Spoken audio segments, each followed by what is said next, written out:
तो good afternoon to all of you. अपन start करते हैं क्लास, है ना।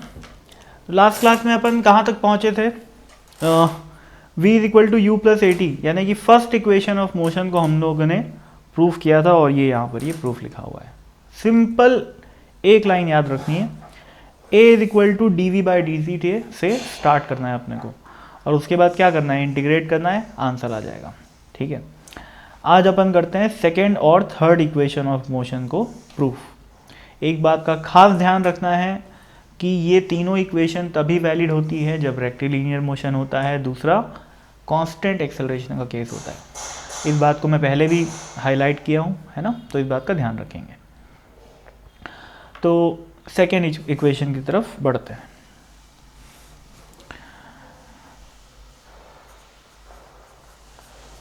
सॉरी, इक्वेशन 2 वो कौन सी है? s is equal to U T plus, नहीं ये वाली नहीं है, V square is equal to, अब वो बताया था ना थर्ड और सेकेंड, वो ऑर्डर याद करना नहीं है अपने को, है ना। V square is equal to U square plus 2s, इसको प्रूफ करूँगा आप। ठीक है, अभी देखो, ये एक बहुत इंपॉर्टेंट कॉन्सेप्ट बताने जा रहा हूँ मैं कि एक्सेलरेशन को हम लोग क्या बोलते हैं? Rate of change of velocity, यानी कि D V by D T, है ना। यहाँ तक अपन लोगों को सबको बहुत अच्छे से पता है।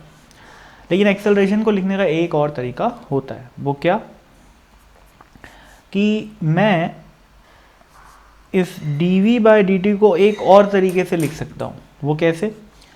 मैं D V into 1 by D T लिख दिया,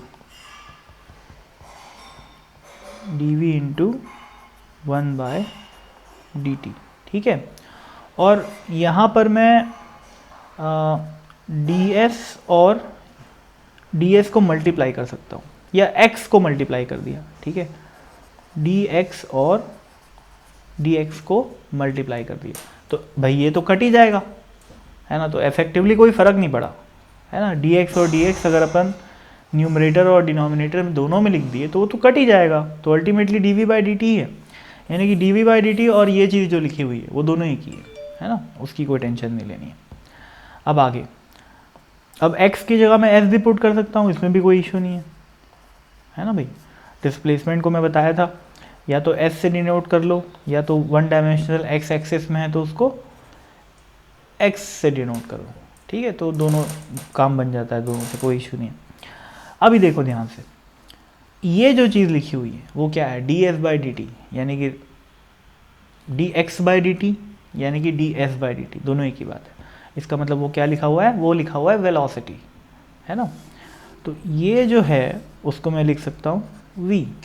ठीक है, तो ये बन गया मेरा D V by D S, और यहाँ बन गया मेरा v। अब मैं इसको रीअरेंज करूँगा, v को पहले लिख लिया और यहाँ पर आ गया v D V by D S. ठीक, तो अल्टीमेटली मेरा a इज इक्वल टू क्या आ गया? a D V, v D V by D S. इस चीज़ को याद रखना है। a का एक फॉर्मूला क्या होता है? D V by D T, और दूसरा फॉर्मूला क्या होता है? v D V by D S. जब इस फॉर्मूला का यूज़ करेंगे तो और क्लैरिटी आ जाएगी, है ना। कि मतलब कुछ क्वेश्चंस ऐसे आएंगे फ्यूचर में जिसमें इस फॉर्मूला का यूज़ होएगा, है ना, तो वहाँ पर देखेंगे। अभी फ़िलहाल अपने को डेरिवेशन करना है इक्वेशन 2 का, तो आगे बढ़ते हैं। अभी मैं एक बार फिर से लिखता हूँ, a is equal to V D V by D S. अब मैं डी एस को लेफ्ट हैंड साइड से मल्टीप्लाई कर देता हूँ, लेफ्ट हैंड साइड में ले जाता हूँ मतलब, तो क्या बन जाएगा? a D S is equal to V into D V. अब मैं क्या कर सकता हूँ? इंटीग्रेट कर सकता हूँ। इंटीग्रेट करूँगा तो क्या आ जाएगा? सोचो, ये तो a कांस्टेंट है ना भाई, तो वो इंटीग्रेशन से बाहर आ जाएगा, और अंदर क्या बचा? डी एस, और यहाँ पर क्या है? v into D V. अब भाई x डॉट डी एक्स का इंटीग्रेशन होता है एक्स स्क्वायर बाय 2, है ना। तो v डॉट डी वी का इंटीग्रेशन क्या हो जाएगा? v square by 2। तो यहाँ पर आ गया v square by 2 is equal to a into D S का इंटीग्रेशन क्या हो जाएगा? s। अब मैं लिमिट्स रखूँगा, कहाँ से कहाँ तक? जब डिस्प्लेसमेंट ज़ीरो है तो इनिशियल वेलोसिटी है ना, इनिशियली डिस्प्लेसमेंट क्या होगा 0, और उस समय जो भी वेलोसिटी होगी वो क्या होगी इनिशियल वेलोसिटी, जिसको अपन u बोलते हैं। फाइनली डिस्प्लेसमेंट s है और वेलोसिटी कितनी है v। तो अब इक्वेशन में इसको रख देता हूँ मैं, ये बन जाएगा s minus 0 is equal to, ये क्या बन जाएगा, एक बार मैं v स्क्वायर में v की जगह v रखूँगा, दूसरी बार मैं जब माइनस करूँगा तो v की जगह क्या रखूँगा लोअर लिमिट यानी कि u, तो ये बन गया u स्क्वायर बाय 2। ठीक है, तो देखो भाई ये बन गया a into S is equal to V square minus U square, 2 LCM है कॉमन आ जाएगा, तो V square minus U square is equal to क्या बन गया 2as, यानी कि V square is equal to, देखो इस चीज़ को मैं यहाँ ले जा सकता हूँ तो माइनस का प्लस आ जाएगा, तो यू स्क्वायर प्लस 2as। इस तरीके से अपनी इक्वेशन नंबर 2 भी ढंग से प्रूफ हो जाती है ना। बस ध्यान किस चीज़ का रखना है मेरे को कि यहाँ पर d is equal to D V by D T को इंटीग्रेट नहीं करना है, यहाँ पर किसको इंटीग्रेट करना है a is equal to V D V by D S, है ना। और ये याद भी रहना चाहिए, इनफैक्ट ये बहुत इंपॉर्टेंट है, कुछ बहुत सारे अच्छे क्वेश्चंस इस फॉर्मूले पे बनते हैं। ठीक है, तो ये डेरिवेशन के साथ साथ अपन एक फॉर्मूला भी याद कर लेंगे। अब आता है इक्वेशन नंबर 3, 2 इक्वेशन प्रूफ हो गया। अब थर्ड इक्वेशन अपन कैसे प्रूफ करने वाले हैं देखना, फर्स्ट और सेकंड को यूज़ करके हम लोग थर्ड इक्वेशन प्रूफ कर सकते हैं। ठीक है, कैसे,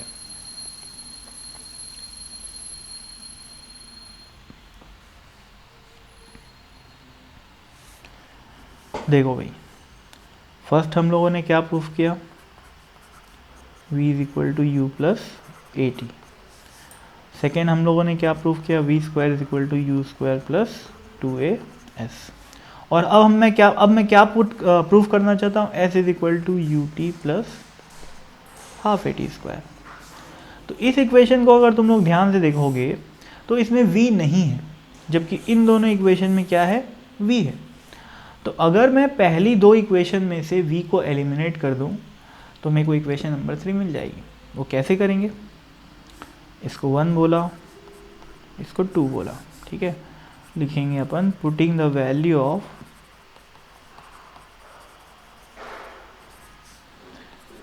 v from equation 1 into equation 2। तो क्या बन जाएगा, देखो भाई इस v की जगह क्या आ जाएगा, u प्लस ए टी आ जाएगा, u प्लस ए टी का स्क्वायर इज इक्वल टू क्या आ जाएगा, u स्क्वायर प्लस 2as, है ना भाई। इक्वेशन नंबर 2 में मैंने v की जगह क्या पुट कर दिया, मैंने कर दिया u प्लस ए टी। ओके, अभी इसको स्क्वायर कर लेते हैं, क्या बनेगा u स्क्वायर प्लस ए टी का स्क्वायर यानी कि a square t square plus 2 into u into a t. Simple, a plus b के होल स्क्वायर का फॉर्मूला यूज़ किया हूँ मैं, है ना। विवेक कौन सी बात समझ में नहीं आई तुमको बताओ, मैसेज अभी देखा, कब का है मैसेज, मैं 2:36 का है, कौन सी वाली बात समझ में नहीं आई बताओ विवेक, बोलो।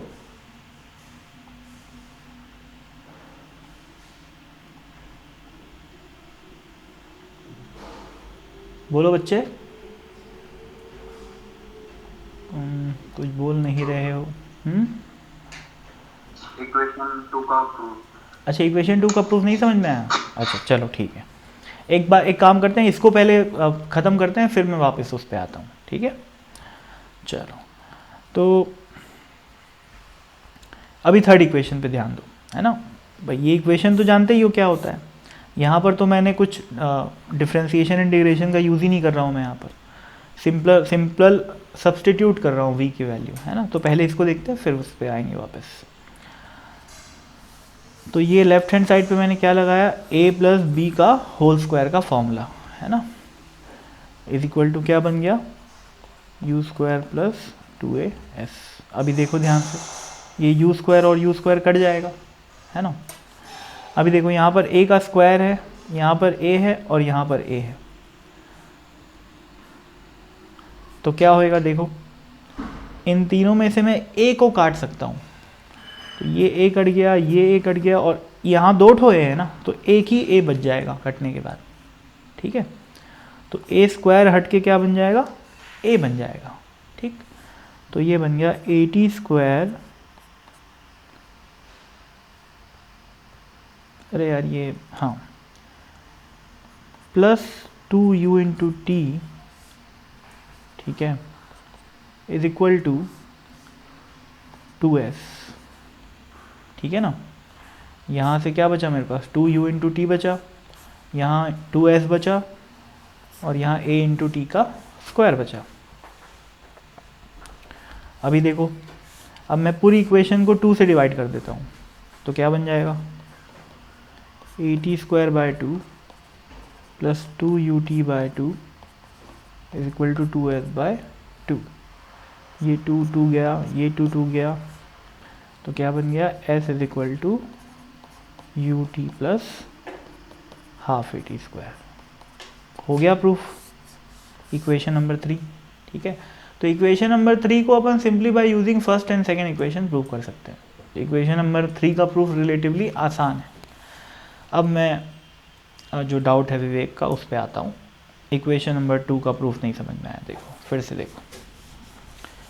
सबसे पहले मैंने क्या किया, dv बाई dt को क्या लिख दिया मैंने, एज इट इज़ लिख दिया पहले dv बाई dt। फिर मैंने एक ds और एक ds मल्टीप्लाई भी कर दिया और डिवाइड भी कर दिया, तो उससे कोई फ़र्क नहीं पड़ता, ठीक है।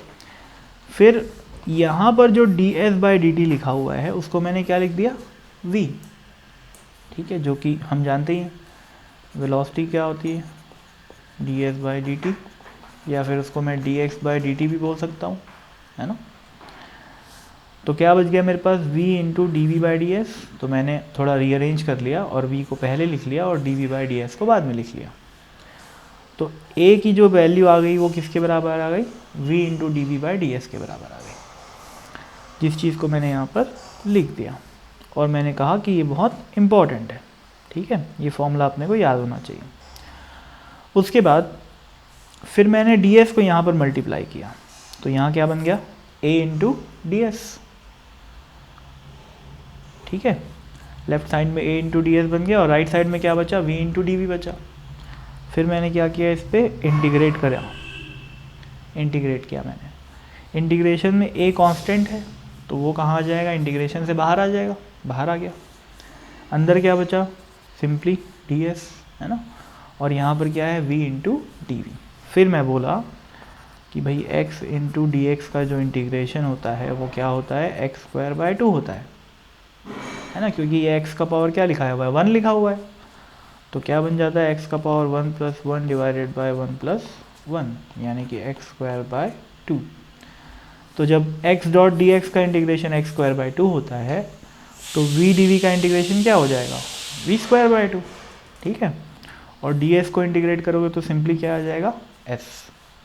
फिर तुम लोग को finite integration, sorry definite integration को याद करो। यहाँ पर s है, lower limit 0, 0 displacement, finally displacement है s, initial velocity u, final velocity v। तो क्या आया, s माइनस 0 यहाँ पर आया, और इस v में मैं एक बार क्या रखा, v, तो v स्क्वायर बाय 2 बना। फिर इस v में मैंने क्या रखा, u रखा, तो क्या बना, u स्क्वायर बाय 2, है ना भाई। क्योंकि ये जो लिमिट्स है ना u और v, वो आखिर है क्या, वो वेलोसिटी की लोअर लिमिट और अपर लिमिट, इनिशियल वेलोसिटी और फाइनल वेलोसिटी। तो वेलोसिटी की जगह ही मैं एक बार v रखा और एक बार u रखा और दोनों को माइनस किया। डेफिनेट इंटीग्रेशन में यही होता है। फिर क्या, ये 2 तो कॉमन है, इस 2 को यहाँ ले जाके इंटू कर दिया तो क्या आ गया, 2as is equal to V square minus U square. Equation को रीअरेंज करने से ये आ गया, ठीक है। आई थिंक अब क्लियर हो गया होगा, है ना। तो हालांकि देखो यार, अब तुम लोग से कोई इन इक्वेशंस का प्रूफ नहीं पूछेगा, क्योंकि हमारी नीट की एग्ज़ाम सब्जेक्टिव नहीं होती, ऑब्जेक्टिव होती है। लेकिन इंटीग्रेशन डिफरेंशिएशन में कमांड लाने के लिए इन इक्वेशंस का प्रूफ आना बहुत अच्छी बात है, ठीक है। और तुम्हारी 12th स्टैंडर्ड की जो बोर्ड एग्ज़ाम की परीक्षा होती है उसके लिए भी ये सब चीज़ें काम आ सकती हैं। हालांकि अपन बोर्ड एग्ज़ाम की तैयारी नहीं कर रहे हैं, लेकिन बात ये है कि इंटीग्रेशन और डिफरेंशिएशन में कमांड होनी चाहिए, and for that these derivations are very useful. Okay, तो इतना नोट करो, फिर अपन आगे बढ़ते हैं।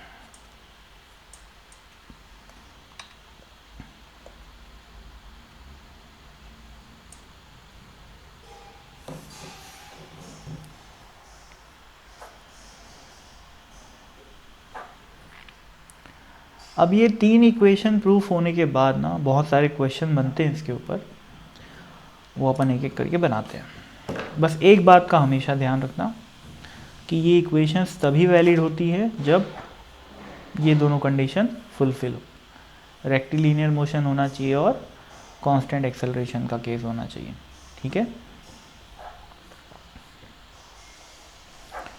और चलो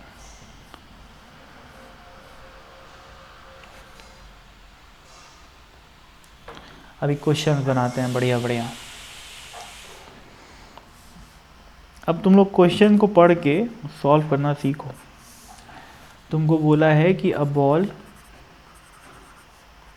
इज थ्रोन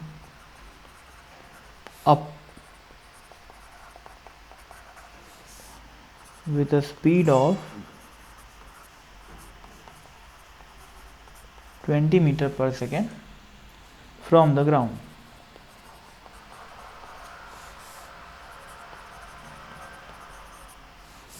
एक बॉल है जिसको ऊपर की दिशा में फेंका है ना, कितनी स्पीड से, 20 मीटर पर सेकेंड से। तो अब इसके दो पार्ट है, क्या क्या, find the time taken to reach the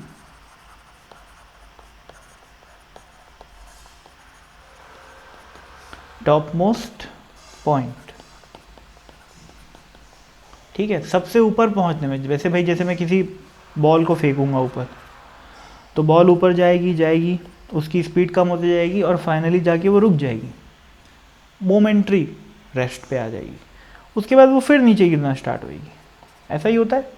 तो बोला है कि ग्राउंड से बॉल को फेंका गया है, तो यहाँ से लेकर यहाँ तक की जो हाइट है वो क्या है, सॉरी यहाँ से लेकर यहाँ तक जाने में कितना समय लग रहा है उसको।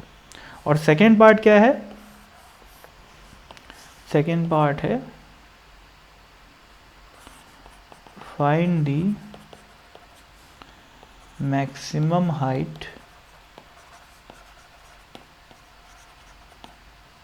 Reached by the ball. अभी देखो इस क्वेश्चन को कैसे सॉल्व करना है। सबसे पहले अपन लोग क्या करते हैं, गिवन लिखते हैं कि हमें क्या क्या जानकारी दी हुई है और उसके अकॉर्डिंग एक डायग्राम बनाने की कोशिश करते हैं। तो गिवन क्या क्या है मेरे पास, बॉल की इनिशियल स्पीड, जैसे भाई बॉल को मैं डायग्राम बनाता हूँ पहले, यहाँ पर अपनी बॉल है, ये ग्राउंड है, बॉल को ऊपर फेंका गया कितनी स्पीड से, 20 मीटर पर सेकेंड से। मान लेते हैं कि बॉल यहाँ जाके रुक गई। अभी सोचो ये जो पोजीशन है ये इनिशियल वाली है और ये फाइनल वाली है, और सोचो टॉप मोस्ट पॉइंट पे बॉल जो रहेगी वो किस पे रहेगी, रेस्ट पे। अभी बताया मैं थोड़ी देर पहले कि मोमेंट्री रेस्ट पे आ जाती है बॉल, है ना। और जब ये बॉल ऊपर जा रही है तो सोचो एक्सेलरेशन क्या होगा इस बॉल का, भाई ग्रेविटी तो नीचे की तरफ फोर्स लगा रही है हमेशा, तो एक्सेलरेशन हमेशा कितना होता है, 9.8 मीटर पर सेकेंड स्क्वायर, या फिर जिसको मैं क्या बोल सकता हूँ, अप्रॉक्सीमेटली 10 मीटर पर सेकेंड स्क्वायर बोल सकता हूँ। ठीक है, तो अभी साइन कन्वेंशन की बारी आती है। साइन कन्वेंशन तुमको डिसाइड करना पड़ेगा क्वेश्चन स्टार्ट करने से पहले, सॉल्यूशन स्टार्ट करने से पहले। साइन कन्वेंशन दो प्रकार के हो सकते हैं, या तो तुम नीचे को पॉजिटिव मानो ऊपर को नेगेटिव मानो, या फिर ऊपर को पॉजिटिव मान लो और नीचे को नेगेटिव मान लो। जनरली हम लोग ये वाला साइन कन्वेंशन फॉलो करते हैं, पर तुम लोग की अगर इच्छा है तो ये भी फॉलो कर सकते हो, कोई इशू नहीं। ठीक है, फिलहाल इस क्वेश्चन को सॉल्व करने के लिए मैं ये वाला साइन कन्वेंशन फॉलो करूँगा। ठीक है, तो जो चीज़ें ऊपर की तरफ है उसको पॉजिटिव मानूंगा, जो चीज़ें नीचे की तरफ है उसको नेगेटिव मानूंगा। तो what is the initial velocity? Initial velocity is 20 metre पर second in the upward direction. तो मैं u is equal to plus 20 metre पर सेकेंड लिखूंगा। ठीक है, अब सोचो बॉल पे फोर्स कहाँ लग रहा है? नीचे लग रहा है, जिधर फोर्स उधर एक्सेलरेशन, सीधी सी गणित है। क्यों भैया, ऐसा क्यों? क्योंकि हम लोग पढ़े हैं Newton second law, F is equal to mass into acceleration. ठीक है, तो एक्सेलरेशन की जो दिशा होती है वही फोर्स की दिशा होती है, या बोलना चाहिए जो फोर्स की दिशा होती है वही एक्सेलरेशन की दिशा होती है। अब तो एक्सेलरेशन को मैं क्या लिखूंगा? एक्सेलरेशन को मैं लिखूंगा 10 मीटर पर सेकेंड स्क्वायर, लेकिन चूंकि वो नीचे की तरफ है तो नेगेटिव। ठीक है, अब एक बात हमेशा याद रखना, जब जब वेलोसिटी और एक्सेलरेशन सेम डायरेक्शन में होते हैं तब स्पीड बढ़ती है, और जब जब वेलोसिटी और एक्सेलरेशन अपोजिट डायरेक्शन में होते हैं तब स्पीड क्या होती है? घटती है। तो अभी इसका वेलोसिटी ऊपर है लेकिन एक्सेलरेशन नीचे है, तो इसकी स्पीड घटेगी, और ऐसा ही होता भी है। जैसे जैसे ये बॉल ऊपर जाती रहती है इसकी स्पीड घटते घटते फाइनली 0 हो जाती है। ठीक है, तो एक्सेलरेशन हो गया -10। अब सोचो फाइनल वेलोसिटी भी हमें गिवन है क्या? हाँ बिल्कुल गिवन है, क्योंकि वो फाइनली रेस्ट पे आ जाएगा। डायरेक्टली लिखा हुआ नहीं, पर इनडायरेक्टली हमें क्वेश्चन पढ़ के समझ जाना चाहिए कि टॉप मोस्ट पॉइंट पे जाके वेलोसिटी 0 हो जाएगी, तो मतलब फाइनल वेलोसिटी क्या है? 0 है। ठीक है, अब तुमको फर्स्ट पार्ट में क्या पूछा है? Find the time taken to reach the top most point. सोचो कौन सी इक्वेशन लगाओगे? v is equal to U plus 80। इसमें मेरे को u पता है कितना है? 0, u पता है कितना है? 20, प्लस a पता है कितना है? -10, और टाइम हमें निकालना है, तो निकाल लो भाई। अब 20 जो है इधर जाके क्या बन जाएगा? -20 is equal to -10t, minus minus गया, t की वैल्यू कितनी हो गई? 20/10, यानी कि t की वैल्यू कितनी हो गई? 2 सेकेंड्स। तो 2 second is the answer to the first part of this question. First part था। सेकेंड पार्ट में क्या पूछा है देखो, find the maximum height reached by the ball, यानी कि यहाँ से लेकर यहाँ तक की हाइट पूछा हुआ है अपने को। तो अब कैसे निकालें? देखो ये सेकेंड पार्ट, ये फर्स्ट पार्ट था। अभी देखो सेकेंड पार्ट में मेरे को पूछा है बेसिकली डिस्प्लेसमेंट, तो मेरे को क्या लगाना चाहिए? v square is equal to U square plus 2s, क्योंकि मेरे को v पता है, u पता है, a पता है, s नहीं पता जो कि निकालना है, तो लगा लो यही इक्वेशन। तो 0 का square is equal to 20 metre पर सेकेंड का स्क्वायर प्लस 2 इंटू a की जगह मैं क्या रखूँगा? -10, और s, ये कितना बनेगा? 400 बनेगा। तो 0 इज इक्वल टू कितना आ गया? 400 माइनस 20s। ठीक है, अब इस 20s को मैं लेफ्ट हैंड साइड में ले जाता हूँ, तो क्या बन जाएगा? Plus 20s is equal to 400, तो s की वैल्यू क्या आ गई? 400/20, यानी कि 20 मीटर। तो what is the maximum height reached? It is 20 metre. अब ध्यान देने वाली बात यह कि ये पॉजिटिव आया है। पॉजिटिव मतलब क्या हुआ? ऊपर की तरफ, और वो तो कॉमन सेंस से वैसे भी दिख रहा है भाई, बॉल ऊपर जा रही है तो उसका डिस्प्लेसमेंट जो भी आएगा वो पॉजिटिव ही आएगा, क्योंकि हमने ऊपर वाली डायरेक्शन को पॉजिटिव माना हुआ है ना भाई। तो इस तरीके के क्वेश्चंस को ऐसे अपन बनाते हैं। ठीक है, और इसी एग्जैक्ट क्वेश्चन का अब मैं अभी क्वेश्चन के फॉर्मेट में करवाया हूँ। इसके कुछ फॉर्मूले होते हैं, फॉर्मूले से कुछ ये जो क्वेश्चन है वो काफ़ी इजीली सॉल्व हो जाते हैं। तो फॉर्मूला मैं बाद में डिराइव करवाऊंगा, उससे पहले अपन क्वेश्चंस करेंगे इन्हीं तीनों इक्वेशंस के ऊपर, ठीक है। तो अब बाकी और क्वेश्चंस करेंगे नेक्स्ट क्लास में, है ना। और उसके बाद अपन मोशन अंडर ग्रेविटी, मतलब मोशन अंडर ग्रेविटी में बहुत सारे क्वेश्चन बन सकते हैं, जितने चाहो बना लो, ठीक है। तो अपन बनाएंगे, काफ़ी वैरायटी कवर करने की कोशिश करेंगे अपन। और उसके बाद मैं ग्राफ्स वगैरह पढ़ाऊँगा, ठीक है। तुम्हारे टेस्ट में इन 3 इक्वेशन ऑफ मोशन तक सवाल आने वाले हैं, यानी कि जो मैं कल पढ़ाऊँगा वो वहाँ तक आएगा, कल और परसों, ठीक है। फ्राइडे सैटरडे को मेरा ऑफ है, मतलब सैटरडे को फिज़िक्स की छुट्टी है, बाकी सब्जेक्ट का मेरे को नहीं पता। तो आज जो है वेंसडे, है ना। थर्सडे फ्राइडे में जो 2 चीज़ें पढ़ाने वाला हूँ वो टेस्ट में आएंगी, ठीक है। और अपन क्वेश्चंस करने वाले हैं खूब सारे। तो भाई जो पढ़ चुके हो उसको अच्छे से रिवाइज करके आओ, ताकि नेक्स्ट क्लास में और मज़ा आए, है ना। तो फिर आज के लिए इतना ही, bye bye, have a good day.